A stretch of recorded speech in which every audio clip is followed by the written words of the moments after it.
The power of silence. Dark screen. No sound for 2 full seconds before you speak. That silence is the hook. In the year 1968, a monk named Thomas Merton walked into a monastery in Kentucky, and did not speak a single word for the next several years. People thought he had lost his mind. But when he finally spoke again, he said something that should stop you cold. He said, "I did not lose my mind in that silence. I found it. Somewhere in the world, right now, someone is screaming into a phone. Someone is arguing on social media to prove they're right. Someone is filling every second of silence with noise, music, notifications, gossip, opinions, because silence, real silence, terrifies them. And here's the uncomfortable truth this video is going to force you to face. The loudest people in the room are usually the weakest ones in the mind. The strongest men and women in history, the ones who built empires, survived prisons, buried their children and still stood upright the next morning, they all had one thing in common. They knew how to shut up. Not because they had nothing to say, but because they understood something most people never will. Silence is not empty. Silence is loaded. If you stay with me for the next 30 minutes, I am going to show you why silence was the secret weapon of Roman emperors, why it destroyed the enemies of ancient generals without a single sword being drawn, and why the person who learns to master it becomes almost impossible to manipulate, provoke, or break. This is the power of silence. And by the end of this video, you will never look at a quiet room the same way again. Part 1: The Man Who Said Nothing. Let me tell you a story you've probably never heard. In the year 1957, a British publisher and journalist named Malcolm Muggeridge traveled through Calcutta and met a small, aging nun who ran a home for the dying. She barely spoke English well. She owned 2 saris. And she had almost nothing to say to reporters. When journalists pushed microphones into her face demanding statements, demanding opinions, demanding sound bites, she often just looked at them. Silent. Present. Unshaken. That woman was Mother Teresa. Years later, when asked how she kept her composure while surrounded by suffering, chaos, and constant criticism, she said something that Stoic philosophers would have nodded along to, word for word. She said that in the silence of the heart, God speaks. And that we cannot hear that voice if we are always speaking. Now hold on to that thought.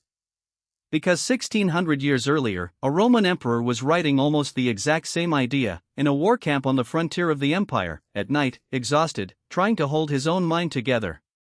His name was Marcus Aurelius. He ruled the most powerful empire on earth. He had the power to execute a man with a single word. And yet, in his private journal, the one we now call Meditations, he kept reminding himself, again and again, to retreat into himself. To not be swept away. To observe before reacting. He wasn't writing for fame.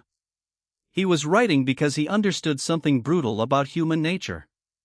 The mind that cannot be silent becomes a slave to whatever is loudest around it. Think about that for a second. If you cannot sit in silence with your own thoughts, you will always need something outside of you to fill that void in noise, validation, arguments, distraction. And whoever controls that noise, controls you. This is why the Stoics, Marcus Aurelius, Epictetus, Seneca, treated silence not as an absence, but as a discipline. A muscle. A weapon they trained daily. And in part 2, I'm going to show you exactly how they used it and how one particular story from ancient history proves that silence can be more powerful than an army. Part 2, The General Who Never Raised His Voice. There's a story told about the Stoic philosopher Zeno of Citium, the founder of Stoicism itself, that most people never hear in school. Zeno was once insulted publicly by a man trying to humiliate him in front of a crowd. The man expected an argument. He expected Zeno to defend himself, to raise his voice, to fight back with words. Zeno said nothing. He simply let the insult fall to the ground, unanswered, like a stone thrown at a wall with no window to break. Later, someone asked him why he didn't respond.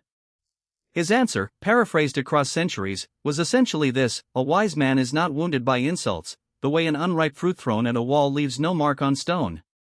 Now here's what's fascinating. Modern psychology has actually caught up to what Zeno understood 2,000 years ago. When someone insults you, provokes you, or tries to bait you into an argument, they are testing for a reaction. They are searching for a crack in your composure. If you give them one, if you snap back, defend yourself loudly, or get emotional, you have just handed them exactly what they wanted. But when you respond with silence, calm, grounded, unshaken silence, you take away their power completely. There is nothing for them to grab onto. No fuel for their fire. This is why in ancient Rome, senators feared silent men more than loud ones. A man who spoke too much revealed his hand, his fears, his weaknesses. But a man who stayed quiet, who observed, who waited, who chose his words like a surgeon chooses where to cut, was unpredictable. Untouchable. There's a famous case in Roman history involving the general Quintus Fabius Maximus, nicknamed the Delayer. When Hannibal invaded Italy with his army and his war elephants, destroying every Roman force sent to stop him, panic spread through Rome. Everyone wanted immediate action. Immediate war. Immediate noise. Fabius did something almost nobody expected. He refused to engage directly. He watched. He waited. He let his silence and patience wear Hannibal down rather than rushing into a battle he couldn't win. He was mocked for it. Called a coward. Called weak. But Fabius's strategy of patient restraint is credited by historians as one of the key reasons Rome survived Hannibal's invasion at all. His silence, his refusal to be baited into reacting, saved an empire. Silence, used correctly, is not weakness. It is the highest form of control. And this brings us to something even deeper, something that goes beyond strategy and touches the very structure of your mind. Part 3, the noise inside your own head. Here's a question I want you to actually sit with, not just hear and move past. When was the last time you were truly, completely silent? Not just quiet in a room, but silent inside your own head? No phone. No music. No podcast playing in the background while you fall asleep. No scrolling. Just you, and your own thoughts, with nowhere to hide. For most people today, the answer is, almost never. We have built a civilization that is terrified of silence. We fill elevators with music.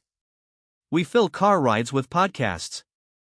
We fill the 5 seconds before sleep with one more video, one more scroll, one more distraction, because in that silence, uncomfortable things start to surface.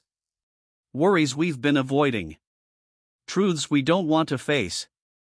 The quiet voice that keeps asking, is this really the life I want to be living? The Stoics believed this avoidance was one of the most dangerous habits a human being could develop. Seneca, writing to his friend Lucilius nearly 2,000 years ago, warned that the wise man learns to be alone with himself, not to run from that solitude, but to use it. Because a mind that cannot tolerate its own silence is a mind that has never truly examined itself. Think about that. If you can never sit in silence, it might not be because silence is boring. It might be because silence is honest.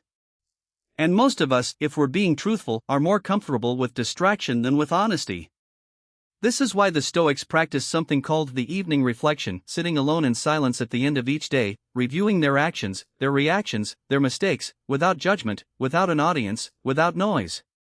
Just quiet, brutal self-honesty. Marcus Aurelius did this every single night, even while commanding armies on the frontier. Epictetus, who was born a slave and later became one of the most respected philosophy teachers in Rome, taught his students that the ability to sit with your own mind in silence was the very first step toward freedom, because a man who is terrified of his own thoughts will spend his whole life running from himself, and calling that running a busy life. Let that sink in for a moment. How many people do you know, maybe including yourself, who stay busy not because they love the work, but because stillness feels unbearable? Silence forces you to face the parts of yourself you've been avoiding. And that is exactly why it's so powerful. Not because it's peaceful, though it can be, but because it's where real change actually begins. You cannot fix what you refuse to sit with. Part 4, the silent discipline. Now let's make this practical. Because understanding silence philosophically means nothing if you can't actually use it in your real life. Here are the ways the Stoics and disciplined people throughout history actually trained themselves in the power of silence. First, the pause before the reply.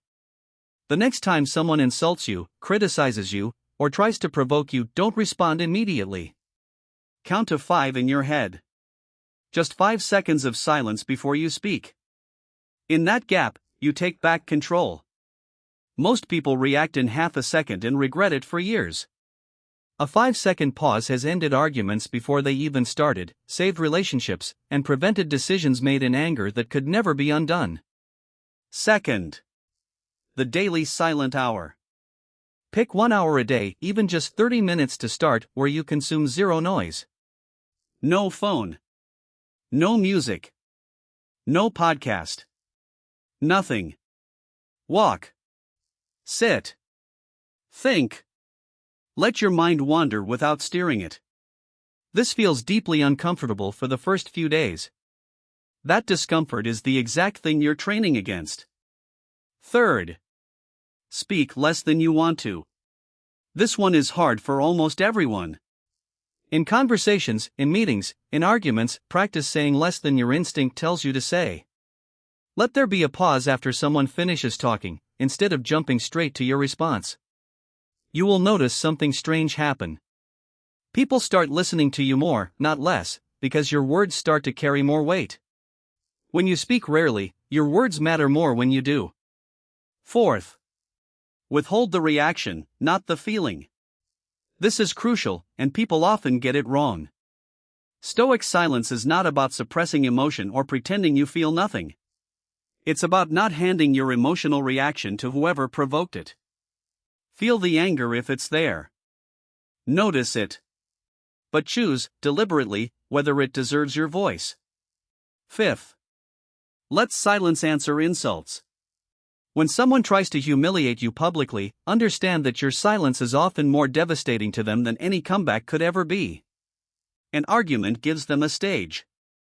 Silence gives them nothing to stand on.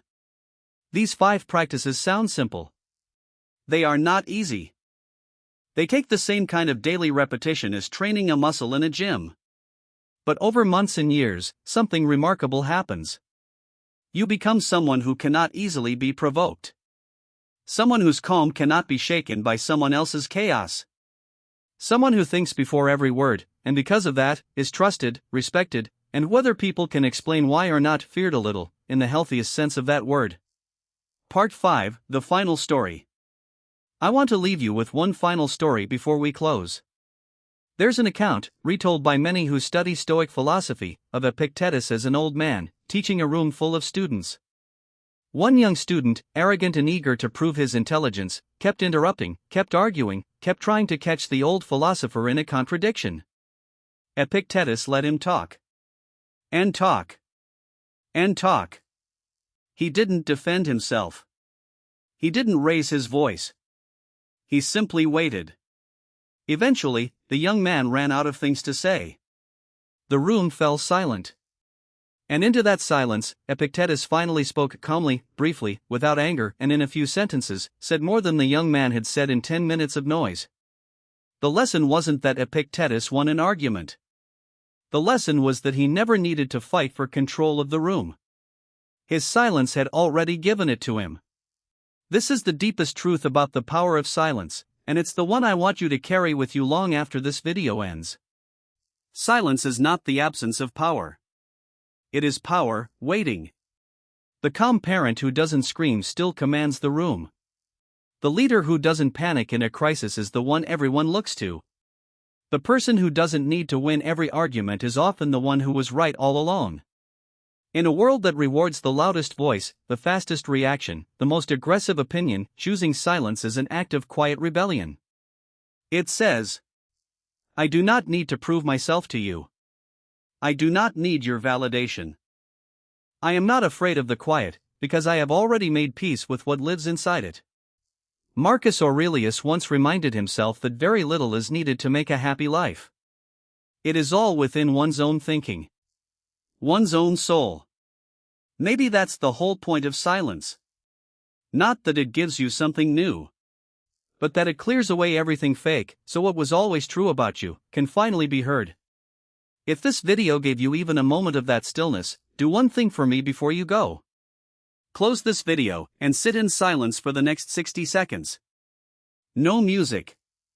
No scrolling. Just you. You might be surprised at what you hear.